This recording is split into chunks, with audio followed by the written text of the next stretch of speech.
Hello बच्चों, आपका हार्दिक स्वागत है आपके अपने YouTube channel WiFi maths by Dharmveer sir पर। जैसा कि आपको पता है, लास्ट वीडियो में हमने चैप्टर नंबर 8 को कंप्लीट कर लिया था। आज हम शुरू करने जा रहे हैं चैप्टर नंबर 9, इंडेफिनेट इंटीग्रेशन। ठीक है, बहुत ही इंपॉर्टेंट टॉपिक है। इंपॉर्टेंट टॉपिक इसलिए है क्योंकि इस एक टॉपिक पर, इस एक चैप्टर पर ही आपके दो चैप्टर और भी डिपेंडेंट है। यानी कि चैप्टर 9, 10 और 11 तीनों ही किस पर बेस है भाई? इंटीग्रेशन पर बेस है। अगर आपको इंटीग्रेशन अच्छे से आ जाता है, ठीक है, इसका बेसिक आप अच्छे से समझ लेते हैं, तो समझिए तीनों चैप्टर आपको आ गए। और साथ ही बताना चाहूंगा कि इंटीग्रेशन मेरा फेवरेट टॉपिक है और आपका भी फेवरेट होने वाला है अगर आप चैनल पर बने रहते हैं तो चलिए जानते हैं इंटीग्रेशन के बारे में कुछ। तो देखिए, सबसे पहले इस वीडियो में हम केवल डिस्कस करेंगे बेसिक और फॉर्मूले। फॉर्मूलों को मैं एग्जाम्पल के थ्रू आपको क्लियर कराने की कोशिश करूंगा और साथ ही आपको याद भी कराऊंगा। ठीक है भाई, तो चलिए जान लेते हैं इंटीग्रेशन होता क्या है। देखिए, कोई भी चीज हम पढ़ना शुरू करते हैं, सबसे पहले ये सोचते हैं कि भाई इसका यूज कहाँ है। ठीक है, तो सबसे पहले तो देख लेते हैं यूज कहाँ है, इंटीग्रेशन को हम कहाँ पर यूज करेंगे। अगर मैं आपको बोलूं कि भाई ये मेरे पास एक शेप है जो कि एक स्क्वायर है, ठीक है, जो कि क्या है, एक स्क्वायर, और इसकी साइड आपको मान लीजिए गिवन है 10। आपको पता है भाई स्क्वायर के अंदर लेंथ और ब्रेथ दोनों सेम होती है। ठीक है, तो लेंथ भी इसकी 10 है और ब्रेथ भी कितनी है, 10, मतलब ईच साइड इक्वल होती है स्क्वायर के अंदर। ठीक है, और मैं आपको बोलता हूं कि भाई इसका आप एरिया फाइंड करें, तो आप इसका एरिया इजिली निकाल सकते हैं। कोई बड़ी बात नहीं है, क्योंकि हम छोटी क्लासों से पढ़ते आ रहे हैं कि भाई जो स्क्वायर का एरिया होता है वो क्या होता है, साइड इंटू साइड होता है। ठीक है, मतलब अगर स्ट्रेट लाइनों से हमारा जो फिगर है, जो हमारी शेप है, वो स्ट्रेट लाइनों से बनी हुई है, ठीक है ना, तो उसका एरिया आप इजिली निकाल सकते हैं। जैसे आपका स्क्वायर हो गया भाई, रेक्टेंगल हो गया, ठीक है, इनका एरिया आप इजिली निकाल सकते हैं। लेकिन किसी कर्व से अगर कोई शेप बनी हुई है तो उसका एरिया आप कैसे फाइंड करेंगे?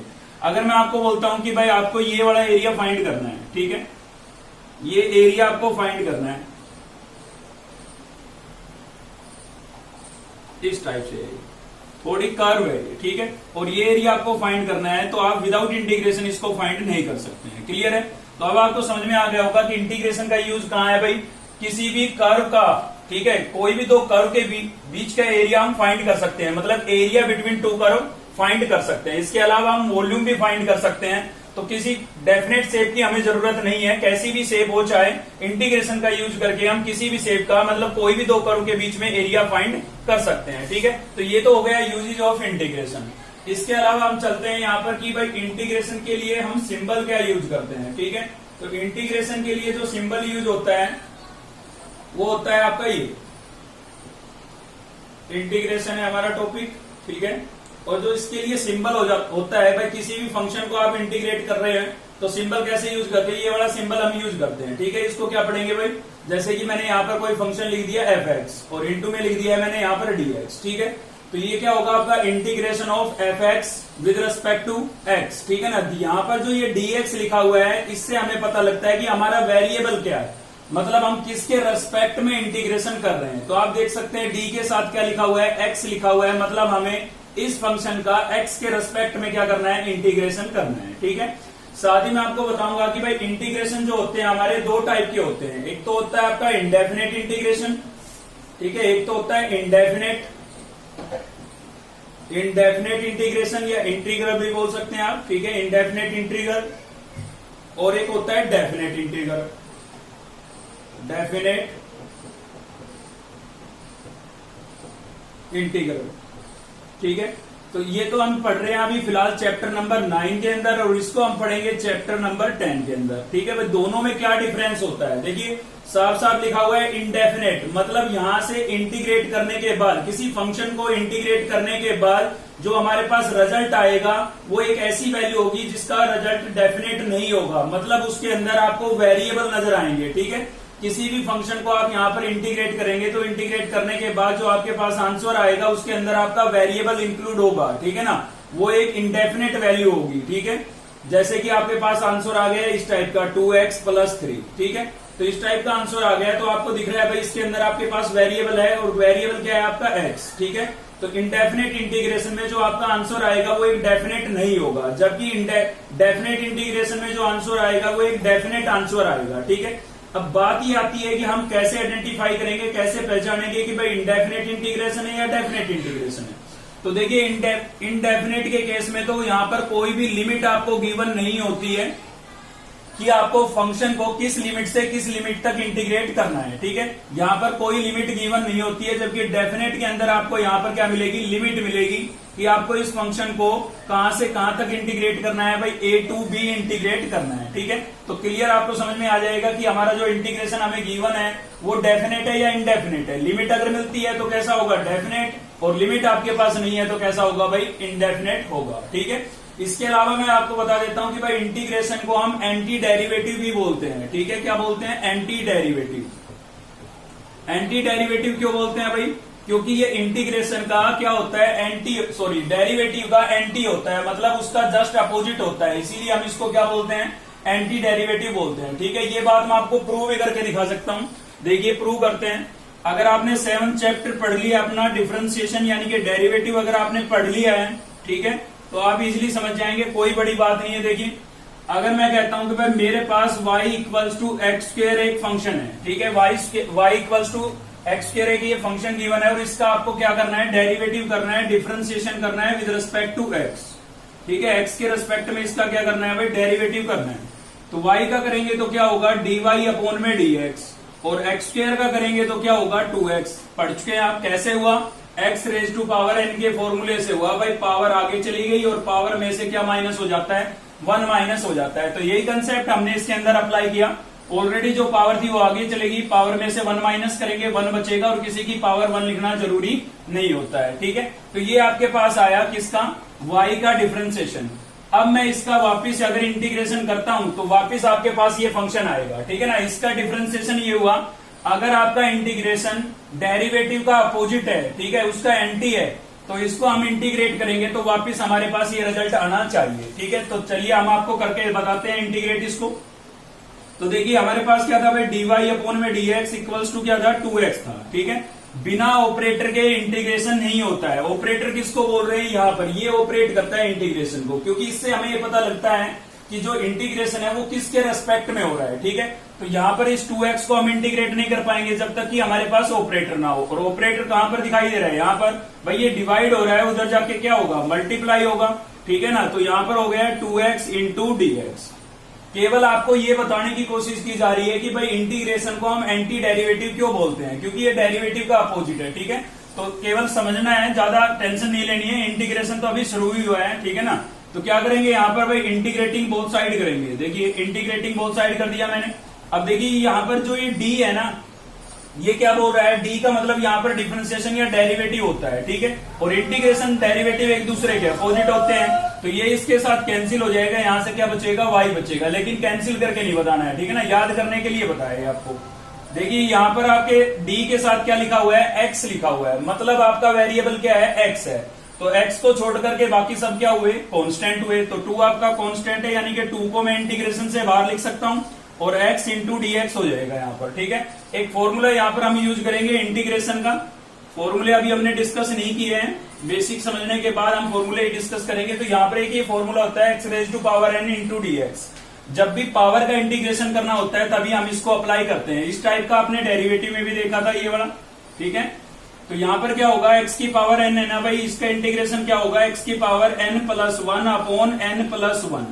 ठीक है, कैसे हुआ, देखिए यहाँ पर डिफरेंशिएशन में तो क्या होता है, पावर डिक्रीज होती है, मतलब कोई भी क्वांटिटी जिस रेट से डिक्रीज हो रही है वो चीज हम फाइंड करते हैं। ठीक है, और इंटीग्रेशन में क्या होता है, इंक्रीज होता है। वहां पर 1 माइनस होता था और यहाँ पर क्या होता है, 1 प्लस होता है। ठीक है, ऑलरेडी जो पावर है उसमें 1 प्लस कर देंगे हम, और 1 प्लस करने के बाद जो आपके पास पावर बनेगी उसको हम क्या करेंगे, उसी से डिवाइड करेंगे। वहां पर मल्टीप्लाई करते थे, आगे लिख देते थे। ठीक है ना, और प्लस में इसके साथ लगता है c क्या होता है आपका, कांस्टेंट ऑफ इंटीग्रेशन होता है। ठीक है, अभी ये भी बताएंगे कि भाई c का यूज क्यों पड़ा, क्यों जरूरत पड़ती है प्लस c करने की। ठीक है, पहले इसको समझे आप। तो देखिए यहाँ पर क्या होगा, y इक्वल्स टू 2 आपका एच डी है, x की पावर कितनी है, 1। इसके अंदर मैं ये फॉर्मूला अप्लाई करूंगा, तो आपको पता है फॉर्मूले में हमने क्या समझा दी कि ऑलरेडी जो पावर है उसमें 1 प्लस कर देते हैं। तो यहाँ पर जो पावर है उसमें 1 प्लस कर देंगे भाई, कर दिया हमने 1 प्लस करने के बाद जो आपकी पावर बनेगी उसी से आपको क्या करना है, डिवाइड करना है। ठीक है, और ये आपका प्लस में क्या आ जाएगा यहाँ पर c। ठीक है, चलिए इसको थोड़ा सोल्व करते हैं। तो y इक्वल्स टू 2 आपका एच डी है, x की पावर 1 प्लस 1 कितनी हो जाएगी, 2, और यहाँ पर भी 1 प्लस 1 कितना हो गया भाई, 2। ठीक है, और प्लस में क्या होगा c, तो 2 से 2 क्या हो गया है, कैंसिल हो गया है। तो y इक्वल्स टू हमारे पास क्या है, एक्स स्क्वायर प्लस सी। ठीक है, तो c को तो आप 1 मिनट के लिए भूल जाए, क्योंकि इसका चक्कर तो मैं अभी आपको बताऊंगा कि c क्यों लगाते हैं। ठीक है, तो आपके पास देखिए वापस वही फंक्शन आ गया ना जो लेके चले थे हमने इसका डिफरेंशिएशन किया, ये हमारे पास आया, और इसका वापस हमने इंटीग्रेशन किया, तो वापस आपका क्या मिल गया है, फंक्शन मिल गया है। तो इस बात से हमें पता लगता है कि जो इंटीग्रेशन है वो डेरिवेटिव का क्या है, अपोजिट है। ठीक है, इसका उल्टा है, इसीलिए हम इसको क्या बोलते हैं, एंटी डेरिवेटिव बोलते हैं। ठीक है, अब बात कर लेते हैं कि कांस्टेंट सी क्यों यूज करते हैं हम। तो उसके लिए एक एग्जांपल और लेना पड़ेगा हमें। देखिए एक एग्जांपल और लेते हैं, उससे आपको क्लियर होगा कि कांस्टेंट सी क्यों यूज करते हैं। ठीक है, मान लीजिए आपके पास एक फंक्शन था y equals to X square plus 2 ले लेते हैं। ठीक है, ये ले लिया हमने भाई। अब हमें ये पता है कि इंटीग्रेशन जो होता है वो डेरिवेटिव का अपोजिट होता है, एंटी होता है। तो पहले हम इसका कर रहे हैं डिफरेंशिएशन, यानी कि derivative with respect to x। ठीक है, तो y का तो क्या होगा, y का हो जाएगा आपका dy अपॉन में dx। एक्स स्क्वायर का करेंगे, अभी आपको करके भी बताया था मैंने। ठीक है, क्या होगा एक्स स्क्वायर का भाई 2x होगा। ठीक है, 7th चैप्टर से पढ़ते आ रहे हैं आप। और 2 का क्या होगा, 0 होगा, क्योंकि कांस्टेंट है, इसके साथ x नहीं है, तो इसका क्या हो जाएगा, 0। तो आपके पास फाइनल क्या है, dy अपॉन में dx इक्वल्स टू क्या था हमारे पास, 2x। ठीक है, 0 लिखना जरूरी नहीं था। अब आप इसको इंटीग्रेट करेंगे तो दोबारा करने की आवश्यकता नहीं है, यहाँ पर आप कर चुके हैं इस चीज को। देखिए dy अपॉन dx 2x को हमने इंटीग्रेट किया, तो वापस हमारे पास क्या आएगा, ये वाली चीज आएगी। ठीक है भाई, इसको जब आप इंटीग्रेट करोगे तो ये आएगा। अब आप सोच के देखिए कि जो 2 था वो तो वापस नहीं मिला ना हमें भाई, उस केस में तो कांस्टेंट था ही नहीं, इसलिए हमें जो फंक्शन था डेरिवेटिव किया, डेरिवेटिव करने के बाद उसका इंटीग्रेशन किया, तो वापस हमें फंक्शन मिल गया था। ठीक है, लेकिन इस केस में ये 2 वापस नहीं मिला। ठीक है, क्योंकि कांस्टेंट जो होता है उसका डिफरेंशिएशन डेरिवेटिव क्या हो जाता है, 0 हो जाता है। और इन कांस्टेंट को कवर करने के लिए ही हम यहाँ पर क्या करते हैं, इंटीग्रेशन करने के बाद प्लस सी यूज करते हैं। तो ये आपका होता है कांस्टेंट ऑफ इंटीग्रेशन।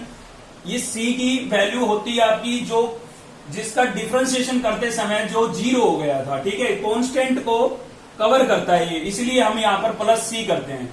अब हर क्वेश्चन में हमें ये प्लस सी करना पड़ेगा, क्योंकि हमें पता थोड़ी ना होगा कि इसमें पहले से कांस्टेंट था या फिर नहीं था। ठीक है ना, तो सीधी सी बात यही है कि कांस्टेंट जो टर्म होती है आपकी फंक्शन की, वो इंटीग्रेट करने के बाद वापस नहीं आती है, इसीलिए हम क्या यूज करते हैं, कांस्टेंट ऑफ सी यूज करते हैं, मतलब प्लस सी कर देते हैं। अगर कोई कांस्टेंट उसमें है तो सी की वैल्यू उतनी ही हो जाएगी, अगर नहीं है तो सी की वैल्यू 0 हो जाएगी। ठीक है, तो वो तो इनिशियल कंडीशन आपके पास आएगी, तब वहां से भी आप अच्छे से समझेंगे। तो थोड़ा कंसेप्ट आपको यहाँ पर क्लियर हो गया होगा कि जो डिफरेंशिएशन होता है उसी का अपोजिट क्या होता है, इंटीग्रेशन होता है। इसीलिए हम इंटीग्रेशन को क्या बोलते हैं, एंटी डेरिवेटिव बोलते हैं। देखिए एग्जाम के अंदर कई बार ऐसे आया है क्वेश्चन, इंटीग्रेशन का क्वेश्चन था और इंटीग्रेशन लिखने के बजाय उसने लिख दिया कि एंटी डेरिवेटिव। ठीक है, और बच्चे हो गए कंफ्यूज, आता था लेकिन कंफ्यूज हो गए। रीजन, उनको ये नहीं पता था कि इंटीग्रेशन जो है आपका क्या होता है, एंटी डेरिवेटिव भी बोलते हैं। इंटीग्रेशन को क्या बोलते हैं, एंटी डेरिवेटिव भी बोलते हैं। ठीक है, इसलिए आपको याद रखना है कि इंटीग्रेशन को एंटी डेरिवेटिव भी बोला जा सकता है। ठीक है, चलिए अब हम डिस्कस करते हैं फॉर्मूले, और फॉर्मूलों के साथ साथ लेंगे एग्जाम्पल भी। तो फॉर्मूले डिस्कस कर लेते हैं भाई 1 बाय 1। ठीक है, साथ ही एग्जाम्पल भी लेंगे ताकि आपको उनका यूज समझ में आ जाए। ठीक है, तो सबसे पहला रिजल्ट हम ले रहे हैं यहाँ पर integration of x raise to power n। साथ ही मैं आपको ये भी बताऊंगा कि कब किस फॉर्मूले का कब यूज करना है। ठीक है, तो x raise to power n into dx, ये क्लियर हो चुका है आपको कि यहाँ पर d के साथ जो लिखा होगा वो आपका वेरिएबल होगा, मतलब उसके रेस्पेक्ट में आप क्या कर रहे हैं, इंटीग्रेशन कर रहे हैं भाई। ठीक है, तो x raise to power n के लिए रिजल्ट आपका क्या हो जाएगा, x raise to power n plus 1 upon n plus 1, मतलब ऑलरेडी जो पावर है उसमें आप क्या कर देंगे, प्लस 1 कर देंगे, और प्लस 1 करने के बाद जो पावर बनेगी उसी से आपको क्या करना है, डिवाइड करना है। मैंने पहले बोला इंटीग्रेशन जो है वो डेरिवेटिव का अपोजिट है। डेरिवेटिव के अंदर हम इनटू में लिखते थे, ठीक है, यहाँ पर कहाँ लिखेंगे, अपॉन में लिखेंगे, मतलब यहाँ पर डिवाइड होगा। ठीक है, और प्लस सी आपको बिल्कुल नहीं बोलना है, कांस्टेंट ऑफ इंटीग्रेशन। चलिए इसका यूज करने के लिए इस पर डिस्कस कर लेते हैं कुछ एग्जाम्पल। तो एक एग्जाम्पल ले रहे हैं हम एक्स स्क्वायर। ठीक है, इस फॉर्मूले को क्लियर कराने के लिए 2-3 एग्जाम्पल हमें लेने पड़ेंगे और उनको आपको ध्यान से समझना है, उनका बहुत ज्यादा यूज है एक्सरसाइज के अंदर। ठीक है भाई, तो एक्स स्क्वायर का इंटीग्रेशन हम करके देख रहे हैं। तो देखिए हमने फॉर्मूले को रट्टा नहीं मारना है, केवल समझ के चलना है कि भाई जब भी पावर का इंटीग्रेशन होता है तो ऑलरेडी जो पावर होती है उसमें 1 प्लस हो जाता है, और 1 प्लस होने के बाद जो पावर बनेगी उसी से हमें क्या करना है, डिवाइड करना है। ठीक है, तो यहाँ पर भी हम ऐसा ही करेंगे। ऑलरेडी जो पावर है आपकी कितनी है, 2, और इसमें हम क्या कर देंगे, प्लस 1 कर देंगे, और प्लस 1 करने के बाद जो बना उसी को कहां लिखना है आपको, अपॉन में लिखना है, और प्लस सी तो आपका रहेगा ही कांस्टेंट ऑफ इंटीग्रेशन, ठीक है। तो देखिए यहां पर क्या हो गया, 2 + 1 कितना हो गया भाई 3, और अपॉन में भी कितना हो गया है 3, और प्लस क्या होगा सी। तो इसका इंटीग्रेशन ये हो जाएगा आपके पास, ये आपका क्या आ गया है, इसका आंसर आ गया है, ठीक है भाई। चलिए एक एग्जांपल और लेते हैं, हर एग्जांपल में कुछ ना कुछ चेंज करेंगे हम, ठीक है। तो 7/2 इंटू dx, इसमें क्या कर दिया मैंने, पावर कैसी ले ली है भाई, रैशनल पावर ले ली है, ठीक है। तो रैशनल पावर होगी तो कैसे करेंगे, तो भी आपका कंसेप्ट सेम रहेगा। ऑलरेडी जो पावर है उसमें क्या होगा भाई +1 होगा, तो 7/2 + 1, और +1 करने के बाद जो बनेगा उसी को आपको कहां लिखना है, अपॉन में लिखना है, मतलब उसी से डिवाइड करना है, और प्लस सी, ठीक है। इंटीग्रेशन करने के बाद आपका कांस्टेंट ऑफ इंटीग्रेशन ऐड होता है, ठीक है। अब इसको हम थोड़ा सिंप्लीफाई करेंगे, तो आपको पता है भाई एलसीएम लेकर के ऐड करना पड़ेगा इनको, तो एलसीएम लेंगे तो आप यहां से आएगा 2, ठीक है, 7 बचेगा, और यहाँ पर हो जाएगा आपका 2 × 1 = 2, यानी कि 7 + 2 कितना हो गया, 9 हो गया भाई, ठीक है। एलसीएम लेके ऐड करना तो आपको आता ही होगा 12th क्लास में। तो 7/2 में जब हम 1 ऐड करेंगे तो आपके पास 9/2 आएगा। ऐसे ही अपॉन में भी कितना आएगा भाई 9/2 आएगा, और प्लस में क्या हो गया है सी, ठीक है। छोड़ने को तो यहाँ पर हम छोड़ सकते हैं, लेकिन आप देख सकते हैं कि x की टर्म के अपॉन में 9 है और उसके अपॉन में 2 है, ठीक है। तो इसका हम क्या कर सकते हैं, ये रेसिप्रोकल नहीं हो जाएगा, फ्रैक्शन के अपॉन में फ्रैक्शन होता है, तो नीचे वाले का हम क्या कर देते हैं, रेसिप्रोकल कर देते हैं, पलट देते हैं उसको।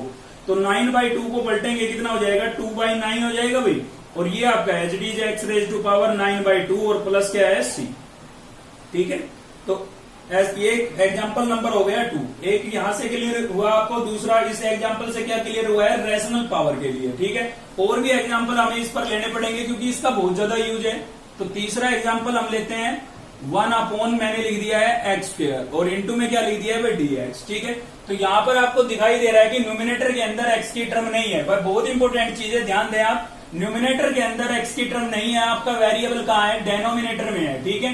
तो जब न्यूमिनेटर में आपका वेरिएबल ना हो, ठीक है, खाली डेनोमिनेटर में वेरिएबल हो, तो आप उसको इंटीग्रेट करने के लिए कहाँ लेके जाएंगे, ऊपर लेके जाएंगे भाई, ठीक है। ऊपर कैसे लेके जाएंगे, ऑलरेडी जो पावर है ना वो न्यूमिनेटर में जाएगी, तो कैसी हो जाएगी, नेगेटिव हो जाएगी, आपको पता है ये, ठीक है ना। अपॉन में था तब प्लस का 2 था पावर में, ठीक है। ऊपर लेके जाएंगे तो कैसा हो जाएगा, -2 हो जाएगा, क्योंकि पावर का साइन चेंज हो जाता है, ठीक है। अब इसके अंदर हम अपना ये फॉर्मूला अप्लाई करेंगे, तो क्या था फॉर्मूला आपका, ऑलरेडी जो पावर है उसमें क्या करेंगे भाई +1 कर देंगे, और +1 करने के बाद जो पावर बनी उसी से आपको क्या करना होता है, डिवाइड, और प्लस क्या होता है सी, ठीक है। तो यहां से हमारे पास क्या बचा है, -2 + 1, -2 + 1 कितना बचेगा, -1 बचेगा। ऐसे ही अपॉन में भी -2 + 1 कितना बचेगा, -1 बचेगा, और प्लस में क्या है सी। देखिए हम इसको ऊपर लेके गए थे इंटीग्रेट करने के लिए, इंटीग्रेशन यहाँ पर हो चुका था, सिंप्लीफाई किया, फाइनल ये आया। तो इंटीग्रेशन हो चुका है, तो वापस आप, अगर आपकी पावर नेगेटिव है अब भी अगर आपकी पावर नेगेटिव है तो अपॉन में वापस आप लेके जा सकते हैं, ठीक है। तो x की पावर -1 थी, ठीक है, अपॉन में आएगी तो +1 हो जाएगी, और +1 पावर लिखना जरूरी नहीं होता है, इसकी पावर कुछ नहीं लिखी है तो भी कितना है, +1 पावर है, ठीक है। और अपॉन में इसके 1 लिखना जरूरी नहीं है, माइनस की बात है, माइनस यहां लिख देते हैं, और प्लस क्या हो गया आपका सी, और यही आपका क्या होगा, इसका आंसर होगा, ठीक है। तो इस एग्जाम्पल से हमने क्या समझा, इस एग्जाम्पल से हमने समझा कि भाई न्यूमिनेटर के अंदर अगर आपका वेरिएबल नहीं है तो डेनोमिनेटर की टर्म को आप न्यूमिनेटर में लेकर के उसको इंटीग्रेट कर सकते हैं, ठीक है। लेकिन न्यूमिनेटर में वेरिएबल नहीं होना चाहिए, तभी ये कंसेप्ट आपका अप्लाई हो सकता है, ठीक है। तो ये फॉर्मूला नंबर 1 आपको अच्छे से क्लियर हो गया होगा, इसके यूज मैंने हटा के बता दिए हैं, ठीक है। अभी चलते हैं फॉर्मूला नंबर 2 पर, ठीक है। केवल एक ही पढ़ाया अब तक हमने, सेकंड पढ़ रहे हैं। सेकंड हम पढ़ लेते हैं एक्सपोनेंशियल फंक्शन के लिए e⁻x का इंटीग्रेशन। तो देखिए e तो एक ऐसा फंक्शन है, ठीक है, एक्सपोनेंशियल फंक्शन तो एक ऐसा फंक्शन है जिसका डिफरेंशिएशन भी, डेरिवेटिव भी वही होता था और इंटीग्रेशन भी वही होता है, सेम होता है, ठीक है।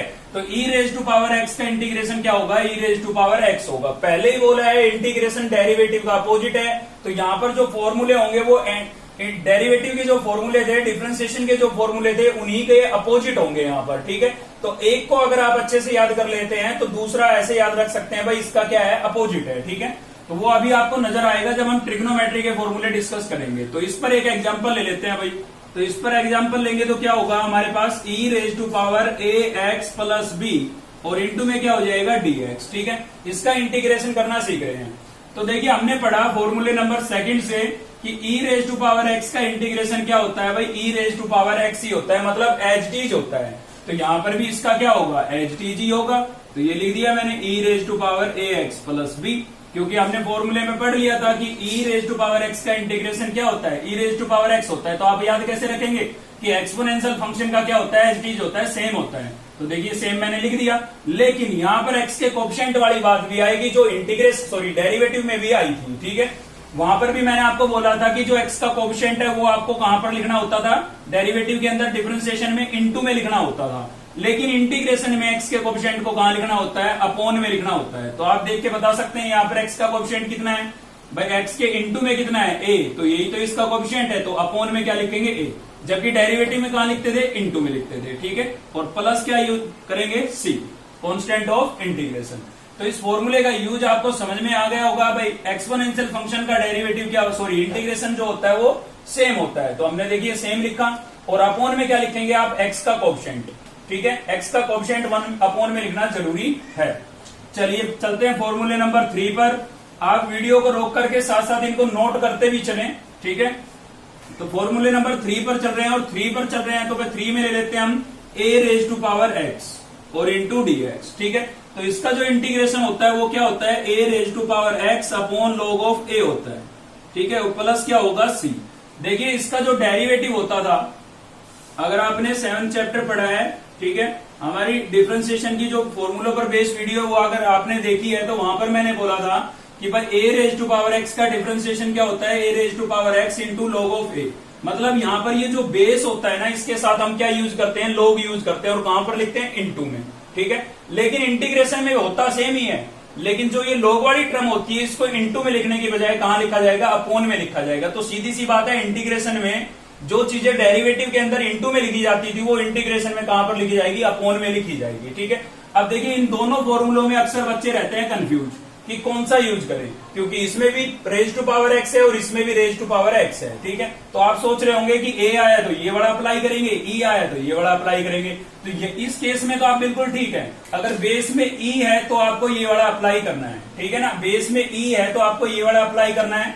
अगर e के अलावा कितने अल्फाबेट बच गए हमारे पास, 25 अल्फाबेट बच गए ना, टोटल 26 होते हैं, 26 एबीसीडी के अक्षर होते हैं, उसमें से एक आपका ई छोड़ दीजिए, कितने बच गए, 25 बच गए। उन 25 में से कोई भी हो बेस के अंदर आपको हमेशा ये अप्लाई करना है, ठीक है। तो ये केवल कब यूज होगा, जब बेस ई हो। अगर बेस में ई के अलावा कोई भी नंबर है गिनती का, ठीक है, काउंटिंग का कोई भी नंबर है, या ये 25 अल्फाबेट है ई को छोड़ करके, ठीक है, तो हमेशा ये वाला फॉर्मूला यूज होगा। जैसे कि एक एग्जांपल मैं आपको दे रहा हूं, इस पर डबल एग्जांपल लेंगे, चलो e रेज टू पावर यहां पर ले लेते हैं हम b raise to power x into D X, ठीक है। इसका इंटीग्रेशन समझ रहे हैं। तो अभी मैंने बोला कि बेस में e के अलावा अगर कुछ भी आता है तो ये वाला फॉर्मूला अप्लाई होगा। तो आप देख सकते हैं बेस में क्या आ रहा है, b आ रहा है, तो ये वाला यूज होगा। और फॉर्मूला समझा नहीं हमने, कैसे याद है ना, तो ये एच डी लिखा हुआ है, और बेस के साथ क्या यूज किया हमने, लॉग, ठीक है। ऐसे आप समझ के याद करें इसको, a raise to power x D डी मतलब जो है सेम, और बेस के साथ क्या लगाएंगे आप, लॉग लगाएंगे, ठीक है। अगर डेरिवेटिव में यूज कर रहे हैं तो इनटू में लिखेंगे लॉग की टर्म को, और इंटीग्रेशन कर रहे हैं तो कहां पर लिखेंगे, अपॉन में लिखेंगे, ठीक है। तो चलिए इसके अंदर अप्लाई करते हैं। ये क्या लिखेंगे भाई, एच डीज लिखेंगे, तो एच डीज लिख दिया है। बेस के साथ क्या यूज करेंगे, लॉग, तो बेस आपका क्या है, b। अब यहाँ इंटीग्रेशन कर रहे हैं तो कहां लिखेंगे, अपॉन में लिखेंगे लॉग b। अगर डेरिवेटिव कर रहे होते तो यहाँ पर इनटू में लिखते लॉग b, ठीक है। और प्लस में क्या यूज करेंगे, c, constant of integration. Clear है। एक एग्जांपल और लेते हैं, इस पर नंबरों पर बेस एग्जांपल लेते हैं एक, ठीक है। तो मान लीजिए आपका जो नंबर है वो ये हो गया है, इस पर एग्जांपल ले रहे हैं हम, integration 2 raise to power x into D X, ठीक है। तो मैंने बोला आपको कि बेस में अगर e आता है तो आपको ये वाला अप्लाई करना है। अगर बेस में e के अलावा कोई भी 25 अल्फाबेट आते हैं या कोई काउंटिंग का नंबर आता है, तो आप देख सकते हैं बेस में क्या आ रहा है, 2 आ रहा है। तो आपका कौन सा फॉर्मूला यूज होगा, फॉर्मूला नंबर 3 यूज होगा। तो 3 में हमने क्या समझा कि जो चीज है वो एच डीज रहेगी। तो देखिए हमने एच डीज लिख दिया है, और बेस के साथ क्या यूज करना है, लॉग यूज करना है। बेस कितना है भाई, 2 है, तो इसके साथ हम लॉग लगाएंगे, और कहां लिखेंगे, अपॉन में, क्योंकि हम कर रहे हैं इंटीग्रेशन, ठीक है। और प्लस में क्या होगा, c। क्लियर है। एक एग्जाम्पल और भी लेते हैं इस फॉर्मूले पर। तो देखिए ये ले लेते हैं हम b raise to power 3x plus 5, ठीक है। और इंटू में क्या हो गया, dx। छोटा सा चेंज किया है मैंने, इसमें क्या चेंज किया अभी आपको समझ में आएगा। देखिए यहाँ पर इसके अंदर भी कौन सा फॉर्मूला अप्लाई होगा, थर्ड नंबर होगा, क्योंकि बेस में आपको क्या नजर आ रहा है, बी नजर आ रहा है, ठीक है। तो वो केवल सेकंड कब यूज होगा, जब बेस में ई हो, उसके अलावा कुछ भी हो, चाहे फॉर्मूला नंबर थर्ड लगेगा। और थर्ड क्या बोलता है कि इस क्रम को एचडीज लिखो, तो देखिए हमने एचडीज लिख दिया है, ठीक है। और अपोन में क्या लिखेंगे, जिस बेस के साथ क्या लिखेंगे, लोग। तो बेस आपका बी है तो अपोन में लिखेंगे लोग बी। तो इतनी बात तो हमने इन दो एग्जांपल से भी समझ ली थी भाई। तो इसमें नया क्या है, इसमें नया है एक्स का कोएफिशिएंट। एक्स का कोएफिशिएंट को आप कभी ना भूले, अगर एक्स का कोएफिशिएंट 1 है तो 1 तो अपोन में लिखना कोई जरूरी नहीं होता, अगर 1 से ग्रेटर है या 1 से लेस है तो लिखना जरूरी है, ठीक है। तो आप देख सकते हैं यहाँ पर एक्स का कोएफिशिएंट कितना था, 3 था, तो आपको अपोन में क्या लिखना पड़ेगा, 3।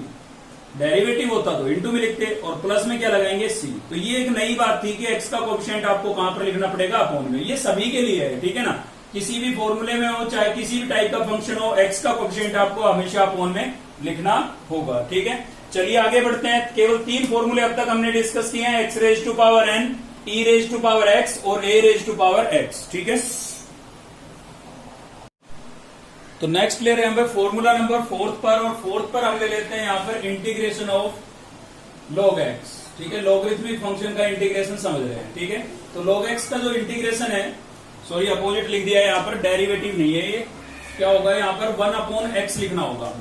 क्या होगा आपका 1/x, ठीक है। 1/x का इंटीग्रेशन क्या होगा भाई, log ऑफ x होगा, ठीक है। अब इसमें अक्सर बच्चे कंफ्यूज रहते हैं, आप क्लियर करें कि जब भी अपोन के अंदर वेरिएबल की डिग्री कितनी हो, 1 हो, आपको x नजर आ रहा है, यहाँ पर क्या नजर आ रहा है भाई, x नजर आ रहा है, और इसकी पावर आपकी कुछ नहीं है, कुछ नहीं है, तो मतलब कितनी पावर है, 1 पावर है, ठीक है।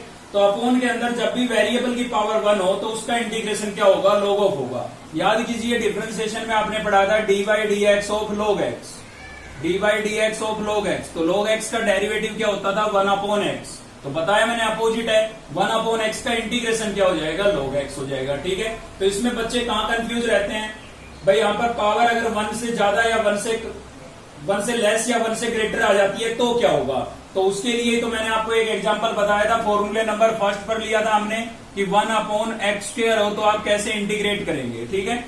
तो वहां पर मैंने आपको बताया था कि न्यूमिनेटर के अंदर अगर आपका वेरिएबल नहीं है तो आप डेनोमिनेटर की टर्म को कहां ले जाएंगे, न्यूमिनेटर में ले जाएंगे, ऊपर ले जाएंगे, और इसमें फॉर्मूला अप्लाई करेंगे, कौन सा वाला, फर्स्ट वाला, X raise to power N into dx, ठीक है।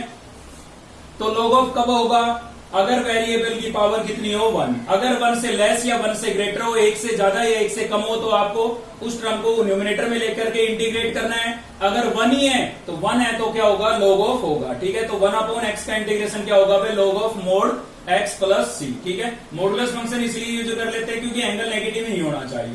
तो इस पर एक एग्जांपल ले लेते हैं हम यहाँ पर, integration of 1/ax plus B into dx। तो आप देख सकते हैं इसमें आपका वेरिएबल x है, क्योंकि यहाँ पर x लिखा हुआ है, और x की पावर कितनी है, 1।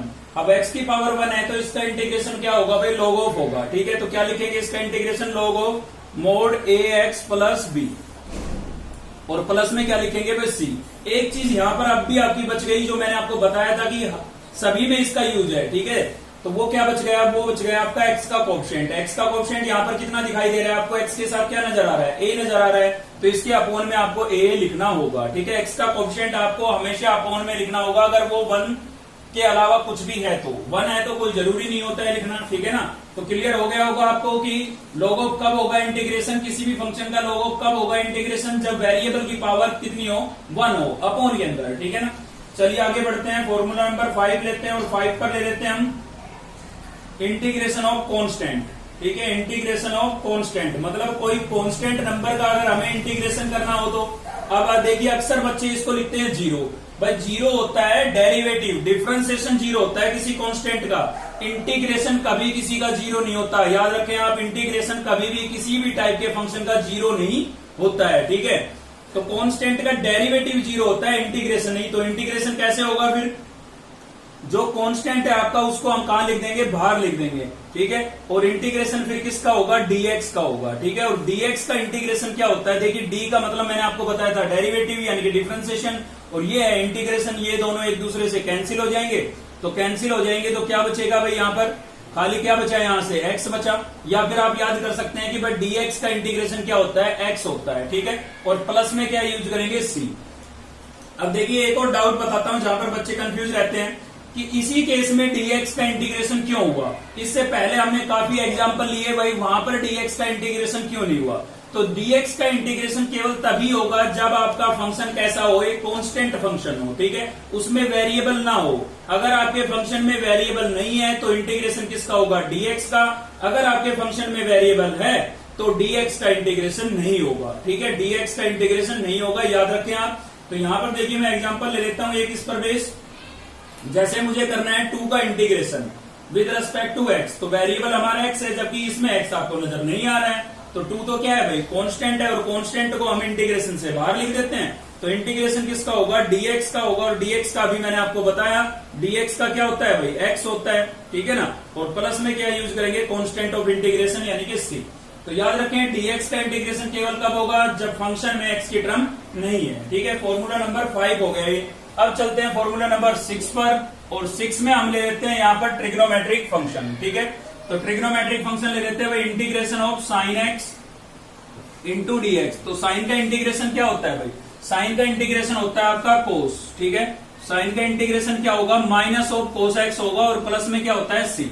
तो याद रखिए साइन का इंटीग्रेशन क्या होगा, माइनस ऑफ कोस एक्स। इस पर एग्जाम्पल, तो एग्जाम्पल ले लेते हैं हम, sine 2x plus 3 into D X. तो अभी हमने पढ़ा भाई साइन का इंटीग्रेशन क्या होता है, माइनस कोस होता है। तो यहाँ पर भी साइन का क्या हो जाएगा, माइनस कोस हो जाएगा, और जो एंगल है ना वो एज इट इज लिखा जाएगा, ठीक है। देखिए यहाँ पर x लिखा था तो x मैंने सेम लिखा, यहाँ पर लिखा था 2x प्लस 3 तो मैंने 2x प्लस 3 सेम लिखा है। लेकिन एक चीज बच गई, x का कोफिशिएंट कितना है यहाँ पर 2, तो अपॉन में कितना लिखेंगे 2, और प्लस में c तो आपका आएगा ही, ठीक है। फॉर्मूला नंबर 7, तो सभी ट्रिग्नोमेट्रिक फंक्शन लेंगे 1 बाय 1। ये साइन का हो गया, अभी ले रहे हैं हम कोस का, ठीक है। तो कोस एक्स का डिफरेंशिएशन क्या होगा भाई, कोस का होगा साइन एक्स, और प्लस क्या यूज करेंगे सी, ठीक है। कोस का क्या हो जाएगा, साइन एक्स प्लस सी। अब यहाँ पर थोड़ा सा कंफ्यूजन है, डिफरेंशिएशन जो होता है, डेरिवेटिव जो होता है वो कोस का होता है माइनस साइन, और यहाँ पर साइन का इंटीग्रेशन होता है माइनस कोस। तो आप याद रखें, जिसमें यहाँ पर पीछे की तरफ जिसमें आएगा को, उसमें नेगेटिव साइन आएगा, जिसमें आए को सी ओ, ठीक है ना, उसमें कैसा साइन आएगा, नेगेटिव। तो माइनस प्लस में अक्सर बच्चे कंफ्यूज रहते हैं, ठीक है। तो इसमें याद रखें जिसमें को आएगा ना उसमें नेगेटिव साइन आना है। देखिए इसमें को नहीं है तो नेगेटिव नहीं आएगा। इस पर एक एग्जाम्पल ले लेते हैं। तो एग्जाम्पल क्या हो जाएगा आपका, कोस ए एक्स प्लस बी, ठीक है, और इंटू में क्या है भाई डी एक्स। तो कोस का क्या होगा, कोस का होगा आपका साइन ए एक्स प्लस बी और प्लस सी, ठीक है। एक्स का कोफिशिएंट कितना है भाई, ए है, तो अपॉन में क्या लिखेंगे, ए लिखेंगे। क्लियर है। तो देखिए इन पर ज्यादा ट्रिग्नोमेट्रिक फंक्शनों में नई बात कोई नहीं आएगी, इसलिए इन पर एग्जांपल की ज्यादा आवश्यकता नहीं है। इनमें एक ही बात आपकी रिपीट होती है, वो है एक्स का कोफिशिएंट, तो वो आपको क्लियर हो गया होगा। तो खाली फॉर्मूले लिखवा देता हूं बाकियों के लिए, ठीक है। जहां पर जरूरत होगी वहां पर एग्जाम्पल जरूर लेंगे। तो फॉर्मूला नंबर अब हम ले रहे हैं 7 हो गया ना, 8 ले रहे हैं भाई, और 8 में हम ले लेते हैं साइन कोस का हो गया, तो 8 में हम ले लेते हैं सीकेंट, ठीक है। तो यहाँ पर होगा आपका secant square x into D x. Secant square का इंटीग्रेशन क्या होता है भाई, 10x होता है, ठीक है, प्लस सी। याद कीजिए 10 का डिफरेंशिएशन क्या होता था, 10 का डिफरेंशिएशन होता था सीकेंट स्क्वायर, तो यहाँ पर सीकेंट स्क्वायर का इंटीग्रेशन होता है 10x। अभी के लिए, ठीक है, अभी बाद में आएगी हमारी स्टैंडर्ड फॉर्म, तभी के लिए पॉसिबल हो जाएगा, लेकिन अभी के लिए खाली सीकेंट स्क्वायर का इंटीग्रेशन होता है, सीकेंट का इंटीग्रेशन अभी के लिए नहीं कर पाएंगे हम, ठीक है ना। तो स्टैंडर्ड फॉर्म आएगी तब मैं आपको बताऊंगा। अभी केवल हम फर्स्ट एक्सरसाइज को लेकर के बेसिक पढ़ रहे हैं, और इतने ही फॉर्मूले पढ़ रहे हैं जिनका यूज हम फर्स्ट एक्सरसाइज में करेंगे, ठीक है। धीरे धीरे स्टैंडर्ड फॉर्म आती चली जाएगी, मैं आपको क्लियर कराता चला जाऊंगा, ठीक है। सारे एक साथ पढ़ेंगे तो खिचड़ी बन जाएगी भाई। तो यहाँ पर क्या हो गया, secant square into D X. तो याद रखें सीकेंट स्क्वायर का इंटीग्रेशन क्या होगा, 10x होगा, या आप डेरिवेटिव याद रख ले भाई, 10 का डेरिवेटिव क्या होता है, सीकेंट स्क्वायर। तो एक दूसरे के अपोजिट है, दोनों में से एक याद कर ले, ठीक है। 9 नंबर पर ले लेते हैं कोसिकेंट स्क्वायर का इंटीग्रेशन। तो कोसिकेंट स्क्वायर का इंटीग्रेशन क्या होता है, कोसिकेंट स्क्वायर का होता है माइनस कोट एक्स, बताया था। जिसमें आ गया को, उसमें आएगा नेगेटिव साइन, ठीक है। तो कोसिकेंट स्क्वायर का क्या होगा, माइनस कोट। सेम बात इसके लिए है, कोट का डेरिवेटिव यानी कि डिफरेंशिएशन क्या होता था, कोसिकेंट स्क्वायर होता था। तो यहाँ पर कोसिकेंट स्क्वायर का इंटीग्रेशन माइनस कोट एक्स है, ठीक है। वो माइनस इधर की बजाय यहाँ पर यूज किया गया इंटीग्रेशन में। क्लियर है। चलिए आगे बढ़ते हैं फॉर्मूला नंबर 10 पर, और 10 में होगा आपका सीकेंट एक्स इंटू 10x, इन दोनों का प्रोडक्ट, ठीक है। सीकेंट और 10 इंटू में होने चाहिए, तब इसका इंटीग्रेशन पॉसिबल है। और क्या होगा फिर, वो होगा आपका सीकेंट एक्स प्लस सी। याद कीजिए डिफरेंशिएशन सीकेंट का क्या होता था, सीकेंट का होता था आपका सीकेंट इंटू 10, तो सीकेंट इंटू टेन का इंटीग्रेशन क्या होगा, सीकेंट अपोजिट है बिल्कुल, ठीक है। 11 नंबर पर चलते हैं, क्या होगा भाई, cosecant x into cot x, cosecant x into cot x. तो इसका क्या होगा, इसका होगा आपका minus cosecant x into minus cosecant x plus सी, ठीक है। तो डिफरेंशिएशन वाली बात आ गई अब भी है ना, कोसिकेंट का डिफरेंशिएशन क्या होता था, डिफरेंशिएशन होता था कोसिकेंट इंटू कोट, और वो माइनस इधर होता था डिफरेंशिएशन में। अब कोसिकेंट इंटू कोट का क्या हो जाएगा, कोसिकेंट हो जाएगा, तो जस्ट अपोजिट है, एक को अच्छे से याद कर लो, दूसरे खुद ब खुद हो जाएंगे, ठीक है। और जिसमें को आ गया तो कैसा साइन लगेगा, नेगेटिव साइन लगेगा, ठीक है। तो इन पर एग्जाम्पल की जरूरत नहीं थी, इसलिए नहीं लिया हमने एग्जाम्पल। तो चलिए आगे बढ़ते हैं। तो अभी हम बढ़ रहे हैं भाई इनवर्स ट्रिग्नोमेट्रिक फंक्शन की तरफ, ठीक है। तो इनवर्स ट्रिग्नोमेट्रिक फंक्शन पर ले लेते हैं हम सबसे पहले integration of 1/√1 minus x square और इंटू dx, ठीक है। याद कीजिए किसका डेरिवेटिव होता था, किसका डिफरेंशिएशन होता था। तो आपको याद आ रहा होगा कि भाई ये तो साइन इनवर्स एक्स का होता था, ठीक है। किसका होता था, साइन इनवर्स एक्स का, और प्लस में क्या लगाएंगे, सी। तो इसका इंटीग्रेशन क्या होगा, साइन इनवर्स एक्स होगा, क्योंकि इसका डेरिवेटिव ये होता था। अब आपको याद होगा कि कोस इनवर्स एक्स का भी लगभग सेम होता था, बस उसमें नेगेटिव साइन होता था। तो बिल्कुल यहाँ पर minus cos inverse x plus c कर देंगे। जो माइनस कोस के केस में इधर यूज होता था डिफरेंशिएशन में, वो हमने यहाँ पर यूज कर लिया है, ठीक है। तो दोनों के लिए रिजल्ट होगा आपका ये 1/√1 माइनस एक्स स्क्वायर का इंटीग्रेशन आप साइन इनवर्स एक्स भी लिख सकते हैं, या फिर कोस इनवर्स एक्स भी लिख सकते हैं। माइनस के लिए को याद रखें, जिसमें आएगा को उसमें आएगा नेगेटिव साइन, ठीक है। तो ये फॉर्मूला दोनों में से कोई भी रिजल्ट यूज कर सकते हैं। इसके लिए आप 1/√1 माइनस एक्स स्क्वायर का इंटीग्रेशन आप साइन इनवर्स भी लिख सकते हैं और माइनस कोस इनवर्स एक्स भी लिख सकते हैं, ठीक है। 12 नंबर पर लेते हैं भाई integration 1/1 plus x square into dx, ठीक है। तो ये किसका डेरिवेटिव होता था, ये होता था आपका टेन इनवर्स का। तो इसका इंटीग्रेशन क्या हो जाएगा, टेन इनवर्स एक्स, ठीक है। अगर इसमें मैं नेगेटिव लगा दूं तो किसका हो जाएगा, कोट का। तो यहाँ पर माइनस कोट इनवर्स एक्स का रिजल्ट भी यही रहेगा आपका, ठीक है। तो 1/1 प्लस एक्स स्क्वायर का इंटीग्रेशन आप टेन इनवर्स एक्स भी लिख सकते हैं, इसके अलावा माइनस कोट इनवर्स एक्स भी लिख सकते हैं। इसमें आ गया को, तो नेगेटिव साइन याद रखें, ठीक है। 13 नंबर पर ले लेते हैं हम भाई integration 1/x square root X square minus 1, ठीक है। तो ये किसका होता था डिफरेंशिएशन भाई, ये होता था आपका सीकेंट इनवर्स का, ठीक है। सीकेंट इनवर्स एक्स प्लस सी। अगर इसमें मैं माइनस साइन लगा दूं तो किसका हो जाएगा, कोसिकेंट का। तो वो माइनस मैंने इधर लगा दिया है, ठीक है। कोसिकेंट इनवर्स एक्स प्लस सी। तो इसका इंटीग्रेशन आप सीकेंट इनवर्स एक्स भी लिख सकते हैं, या फिर माइनस कोसिकेंट इनवर्स एक्स भी लिख सकते हैं, ठीक है। तो केवल ये 13 फॉर्मूले थे, इनको आप अच्छे से याद कर लेते हैं तो इंटीग्रेशन लगभग आपको आ ही गया, ठीक है। साथ में आपको चैनल पर भी बने रहना पड़ेगा। अब हम कुछ प्रॉपर्टियां डिस्कस कर लेते हैं, ठीक है। तो एक प्रॉपर्टी ले रहे हैं 1 नंबर पर। देखिए दो फंक्शन है आपके पास और दोनों के बीच में अगर प्लस का साइन है, दो फंक्शन है आपके पास, दोनों के बीच में प्लस का साइन है, तो उन दोनों का इंटीग्रेशन आप अलग अलग लिख सकते हैं, ठीक है ना। ये प्रॉपर्टी आपको केवल इतना समझाना चाह रही है कि अगर आपके पास दो या दो से ज्यादा फंक्शन है, ठीक है ना, 2 और मोर, दो या दो से ज्यादा फंक्शन है, तो उनका इंटीग्रेशन आप अलग अलग कर सकते हैं। जैसे आपको u v के बीच में किसका साइन नजर आ रहा था, प्लस का, मतलब दोनों अलग अलग टर्म है। तो u का इंटीग्रेशन हमने अलग किया है और v का अलग किया है, दोनों के साथ इंटीग्रेशन का सिंबल और दोनों के साथ ऑपरेटर यानी कि dx आपको लिखना पड़ेगा, ठीक है।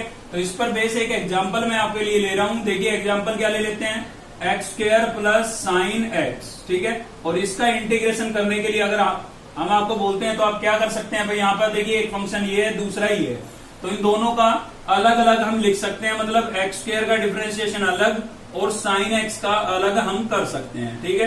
तो क्या होगा यहाँ पर भाई, पावर में ऑलरेडी जो है पावर उसमें क्या हो जाता है, 1 प्लस हो जाता है, तो यहाँ पर हो जाएगा 2 + 1 और 2 + 1 ही आप अपोन में लिखेंगे। प्लस यहाँ पर साइन का इंटीग्रेशन क्या होगा, आपने पढ़ा था साइन का होता था कोस, ठीक है, लेकिन को आ गया तो नेगेटिव साइन लगेगा और प्लस क्या लगेगा, सी। अब यहाँ पर आप ध्यान दें इंटीग्रेशन यहाँ भी हुआ है, यहाँ भी हुआ है, तो ये नहीं है कि 2 बार आप सी प्लस ऐड करेंगे, ठीक है। कांस्टेंट केवल एक बार ही ऐड होगा, चाहे इंटीग्रेशन कितने भी हुए हैं, ठीक है।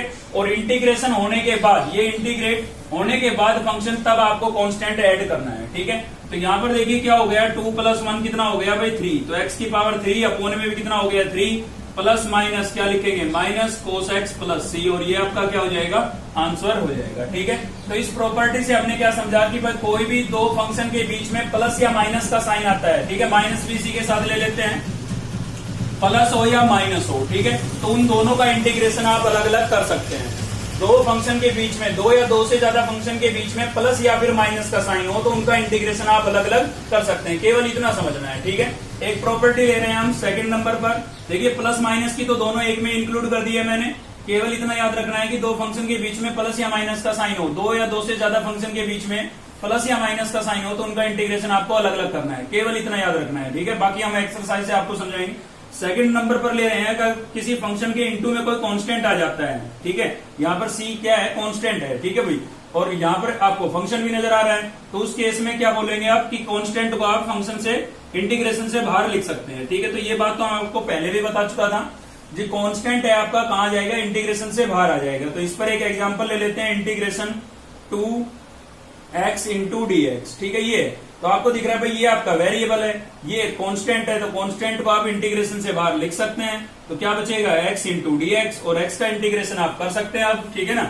तो यहाँ पर 2 आपका एचटीज है, ऑलरेडी जो पावर है उसमें 1 प्लस होगा तो कितना हो जाएगा, 2 हो जाएगा, ठीक है। 1 प्लस 1 कितना हो गया 2, और अपोन में भी क्या लिखेंगे 2, और प्लस क्या होगा c। 2 से 2 आप कैंसिल कर सकते हैं तो क्या बचेगा एक्स स्क्वायर प्लस c, ठीक है। तो ये कुछ प्रॉपर्टियां थी, 2 हो गई है यहाँ पर और 1 हो गई है, 3 हो गई टोटल, ठीक है ना। तो इसमें एक में कर लिया था हमने प्लस और माइनस की बातें। तो इंटीग्रेशन के बेसिक में केवल इतना ही था। अगर आपको वीडियो अच्छी लगी तो लाइक करें, चैनल को सब्सक्राइब कर लें, साथ ही बेल आइकन को दबा लें ताकि नेक्स्ट वीडियो का नोटिफिकेशन आपको मिलता रहे। नेक्स्ट वीडियो से हम एक्सरसाइज शुरू करेंगे। तो अगर इंटीग्रेशन को अच्छा करना है, ठीक है, तो आप चैनल पर बने रहे। चलिए मिलते हैं नेक्स्ट वीडियो में। Thank you.